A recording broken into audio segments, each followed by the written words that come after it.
రంగయ్య అమ్మా ఇవి తీసుకెళ్లి గుమ్మానికి కట్టు. అట్టగేనండి అమ్మా. రంగయ్య జాగ్రత్త. అయ్యో అయ్యో అయ్యో అయ్యో ఇదే ఆపుసకను. అమ్మాయి మంగ జాగ్రత్తమ్మా. తెగింది పైపైన అయినా కోసింది కత్తమ్మా.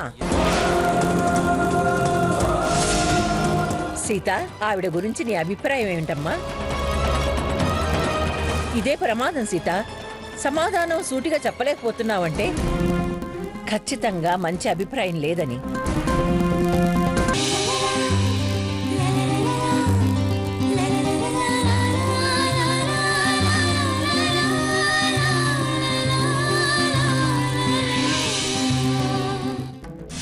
నేను వాళ్ళ ఇంటికి వెళ్ళాను కదా, కనీసం మీరెందుకు మా ఇంటికి వచ్చి వెళ్ళారు అని అన్న సీత నన్ను అడగలేదే.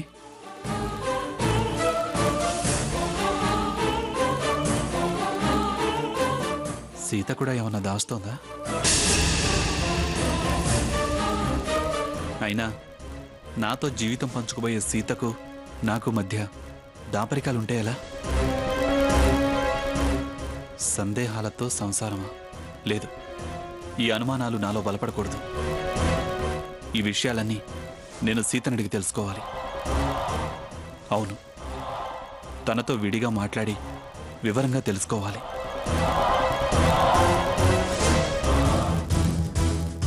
నాన్న సాకేత్, ఎక్కడికి రా బయలుదేరావు?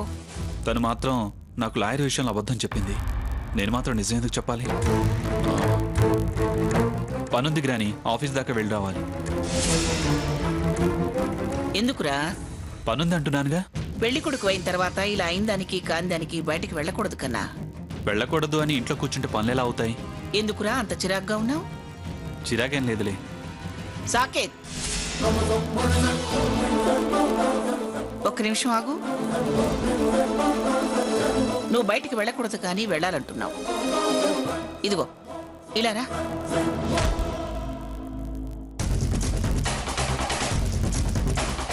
ఆ చేనిలా ఇవ్వరా. దేనికి? చెప్తానుగా, ఇవ్వు.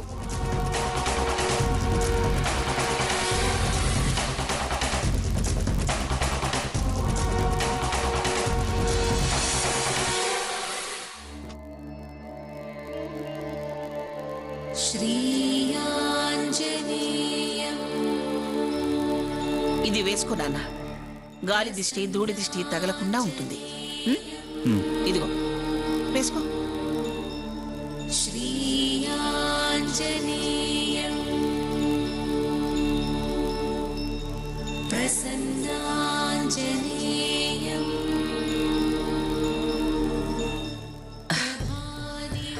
ఇప్పుడు వెళ్ళు.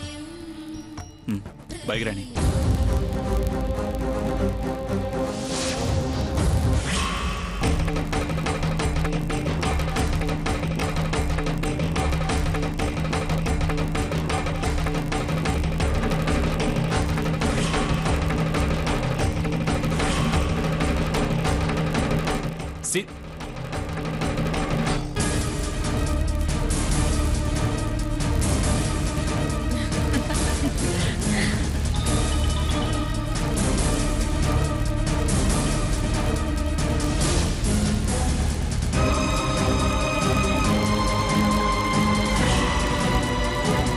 అల్లుడు గారు వచ్చారు సీత.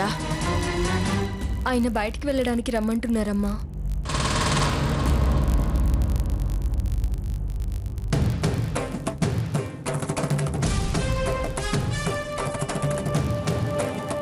ఆ అబ్బాయి అక్కడే ఉన్నాడు, నువ్వు ఇక్కడే ఉన్నావు.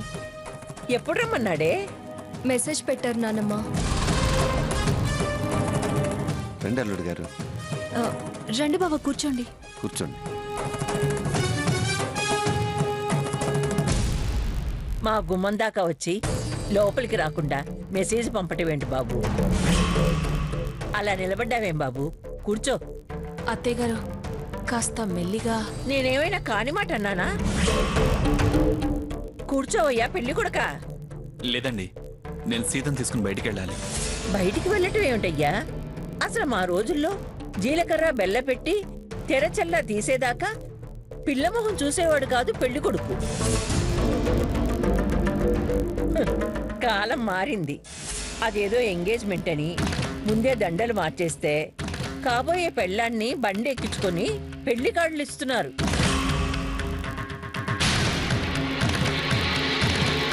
అందరూ ఇదే చేస్తున్నారు. అదో ఆనవాయితీ అయిపోయింది. కానీ దీన్ని పెళ్లి కూతురు చేశారు, నిన్ను పెళ్లి కొడుకుని చేశారు. అసలు పెళ్లి దాకా గడప దాటడే కూడదు. ఈ విషయం మీ నాన్నమ్మకు తెలీదా? ఎలా నిన్ను రానిచ్చింది? నేనేం పని పాట లేనివని కాదు. కోట్లలో టర్నోవర్, 1,00,000 పనులుంటాయి. కాలు బయట పెట్టకపోతే ఎలా? ఢిల్లీకి రాజైనా తల్లికి కొడుకు అన్నట్టు కోట్ల వ్యాపారాలున్నా కట్టుబాట్లు దాడతారా?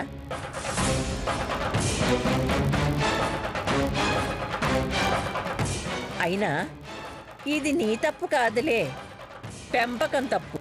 చూడండి, అనవసరంగా మా గ్రానీని అనకండి. గ్రానీ ఏంటి? మీ అమ్మ పెంచలేదా నిన్ను? మా గ్రానీని పెంచింది. ఓహో, ఆవిడ పెంచింది కాబట్టే ఇలా పద్ధతి పాడు వదిలేసి సీతను బయటికి తీసుకెళ్ళటానికి వచ్చావా?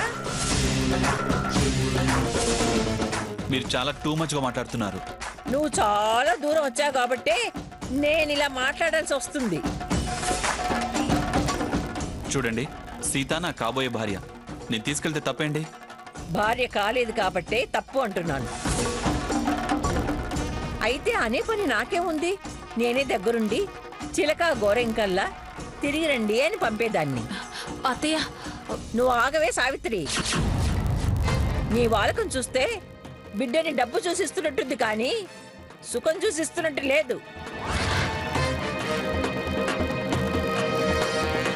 నేనేం సరదాగా తిరగడానికి సీతను వెంట పెట్టుకుని వెళ్ళట్లేదు. అర్జెంట్ పని ఉంది.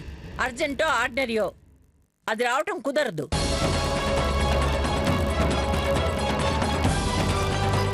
ఇన్ని అబ్బాయి వాళ్ళు కొత్తగా రీసెర్చ్ ల్యాబ్ పెడుతున్నారు. ఆ విషయంలో సీత ప్రాజెక్ట్ పనిలో అతనికి సాయంగా ఉంది. అందుకే అల్లుడు గారు సీతను తీసుకెళ్ళడానికి వచ్చినట్లున్నారు. తప్పుగా అనుకోకు పిన్ని, వెళ్ళని. ఏంట్రా నువ్వు అనేది? అప్పుడు వేరు ఇప్పుడు వేరు. ఎప్పుడైనా వాళ్ళ బంగారమే పిన్ని. చాలా పద్ధతిగా హద్దుల్లో ఉండేవాళ్లే. ఇప్పుడు ఇలా వెళ్ళటం పద్ధతి కాదు. వాళ్ళ భవిష్యత్తుకు ఉపయోగపడే ప్రాజెక్టు కుదరదంటే ఎలా? సరదాగా ఏం తీసుకెళ్ళడం లేదు కదా. అంత అవసరం లేదే వచ్చే మనిషి కాదు.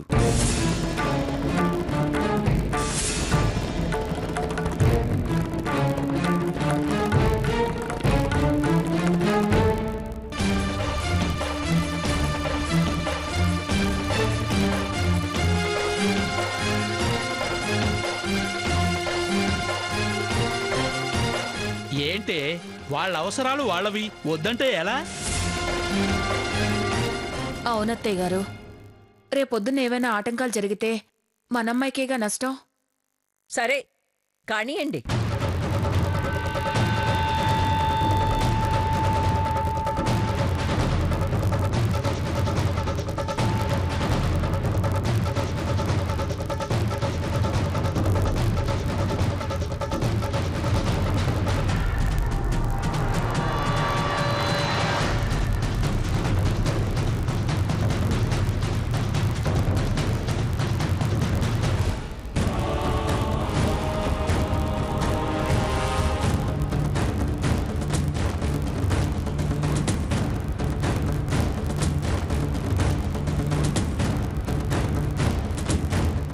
సారీ సాకేత్.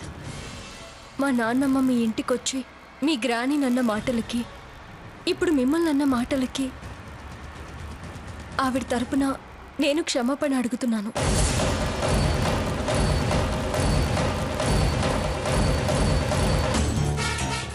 ఎక్కడికి తీసుకువెళ్తున్నారు?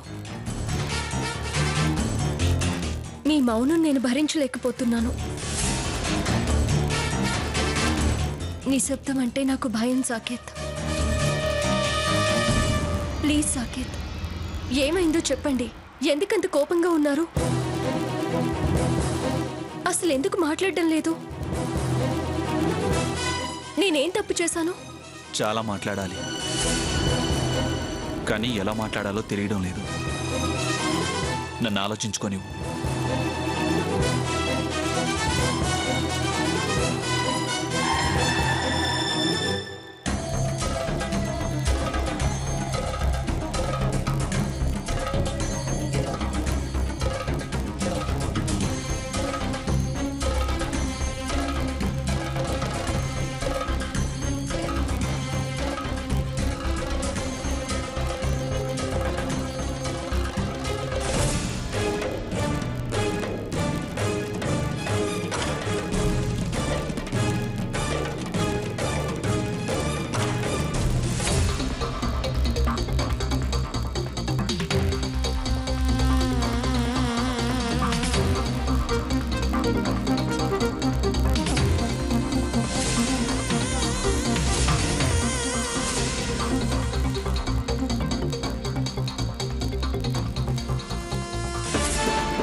సాకేత్.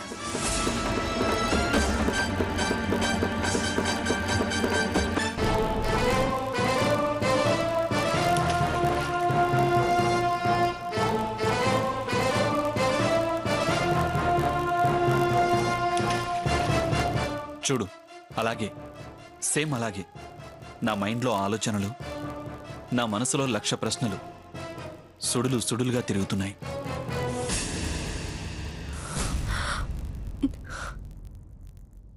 దేని గురించి మీ ఆలోచన? అదే తేల్చుకోలేకపోతున్నాను. క్షణక్షణం ప్రశ్న మారుతోంది. అడగాలనుకునే విషయం నిలకడగా ఉండడం లేదు. నన్ను అడగాలనుకున్న ప్రశ్న నేను ఎదురుగా ఉన్నప్పుడు అడగడానికి నిలకడగా లేదంటున్నారు ఎందుకు సాకేత్? ఇంత దూరం అంతలా భయపెట్టి తీసుకొచ్చారు, అదేంటో అడగండి. ఆలోచించి అడగాలి కదా. Do or not to do అనే డైలమాలో ఉన్నాను.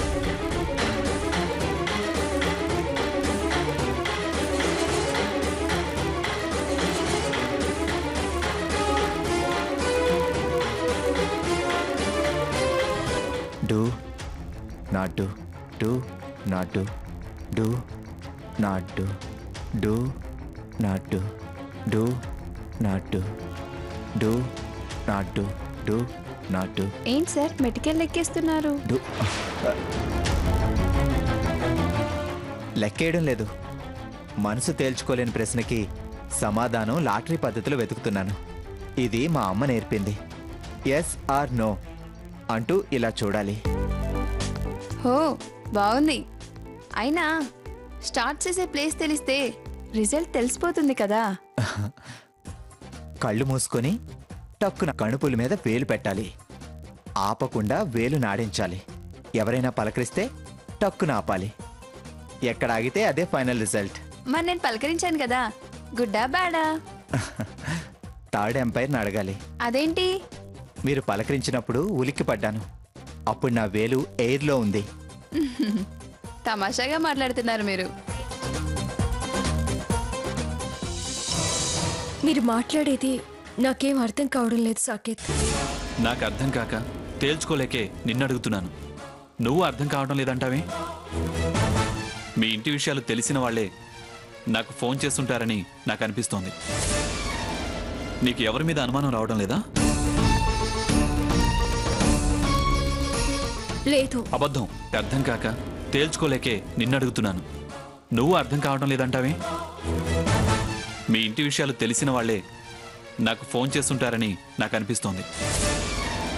నీకు ఎవరి మీద అనుమానం రావడం లేదా? లేదు. అబద్ధం. అబద్ధం ఆడుతున్నావు. నాకు తెలియదనడం అబద్ధమా? బాగా ఆలోచించు సీత. మీ అనుమానం గురించి నేనేం ఆలోచించను. మీకు మా బాబాయ్ మీద డౌట్ వచ్చాయి కదా, ఆయన అడిగారు. ఆయన నిజం చెప్పలేదు. నిజమో అబద్ధమో దానికి నేనేం చేయను. అతని మీద ఓ కన్నేసుంచు. నాకైతే అతని ప్రవర్తన నచ్చలేదు. ఇంత క్రితం కూడా ఫోటో తీసి నాన్సెన్స్ క్రియేట్ చేశాడు.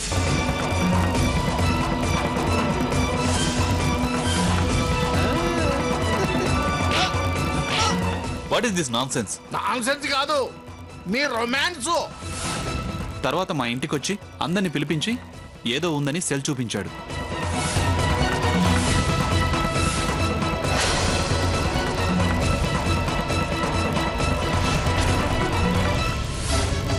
కానీ అందులో ఏం లేదు.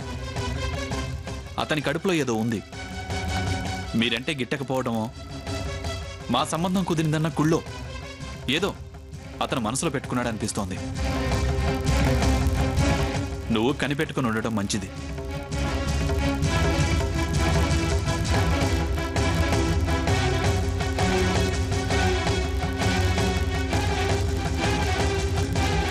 చెప్పారుగా, అలాగే చేస్తాను. అతని విషయం నీకు తెలియదంటున్నావు. నీకు సంబంధించిన విషయమే అడుగుతాను. అదన్నా నిజం చెప్తావా? రఘురామ్తో నీ స్నేహం ఎలాంటిది?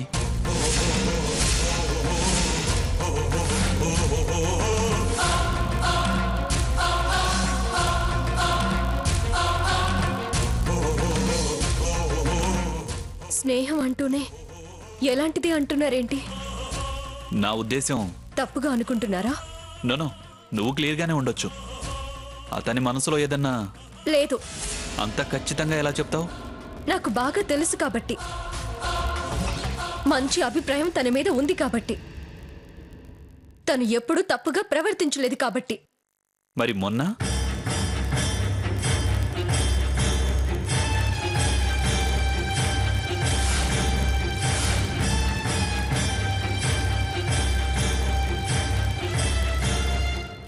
సాకేత్ ప్లీజ్, అందులో ఎవరి తప్పు లేదు, ఎలాంటి అభిప్రాయాలు లేవు. ఏదో యాక్సిడెంటల్గా జరిగింది, కానీ మీరు తప్పుగా అనుకున్నారు.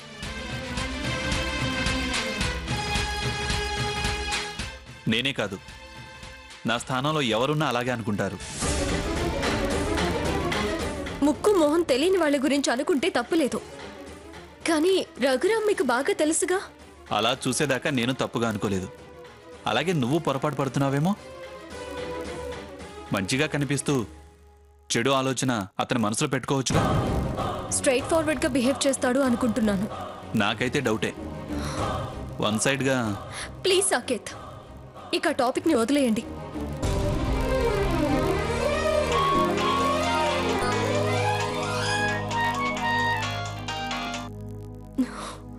హలో సీత గారు,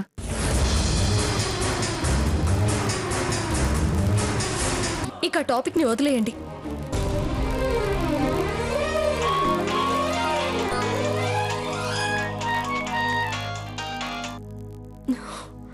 హలో సీత గారు,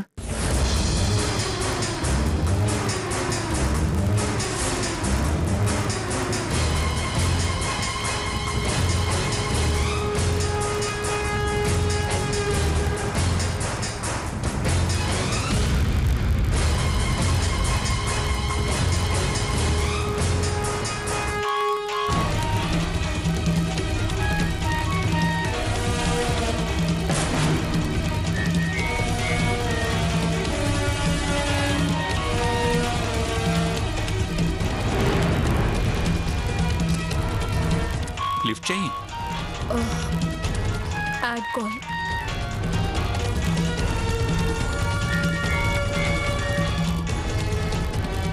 వెళ్దామా?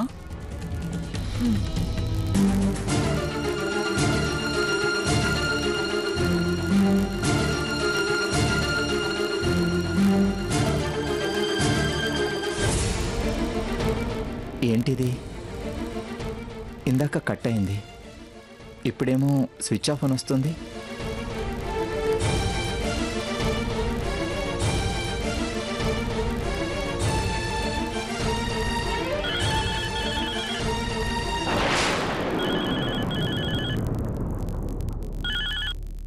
హలో,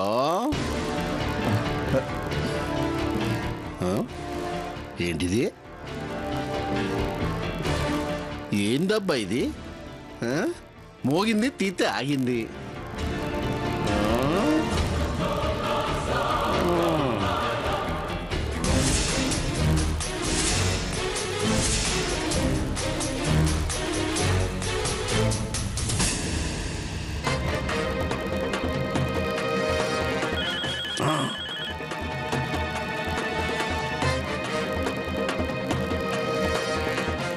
హలో, ఎవరండి మాట్లాడేది?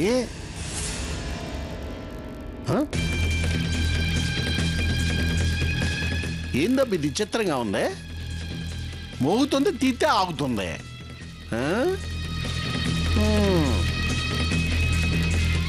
ఎవడై ఉంటాడు? ఎవరో కాల్ చేస్తున్నారు, బాబాయ్ వాయిస్ విని కట్ చేస్తున్నారు.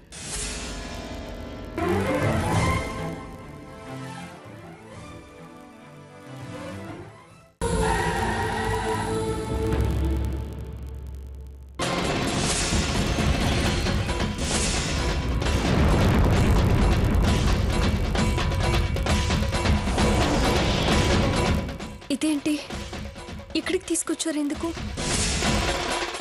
రఘురామ్ ఉంది ఈ హాస్పిటల్లోనే కదా.